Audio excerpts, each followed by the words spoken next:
Hindi mo kailangan ng murang plano. Kailangan mo ng smart strategy. Kung naghahanap ka ng murang plano ng architect, baka instead na makatipid ka, mas mapapagastos ka. This is Architect Riza, and I help property owners turn their empty lots into an earning landmark. Gets ko kung bakit nagko-compare ng fees. Mahal ang magpatayo.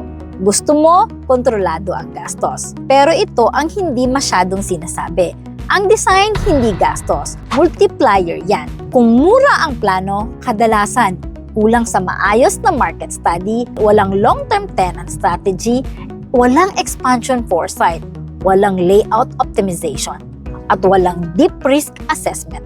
At kapag mababaw ang planning, babawiin niya yan later. Nababawasan ang rentable area dahil inefficient ang circulation. May complaints sa ventilation. Nahihirapan magpa-occupy. Maaga kang magre-renovate. At ang renovation, mas mahal pa kaysa ginawa mo ng tama from the start. Sa totoo lang, ang pinaka-expensive na buildings na nakita ko, hindi yung mga luxury, kundi yung mga poorly planned.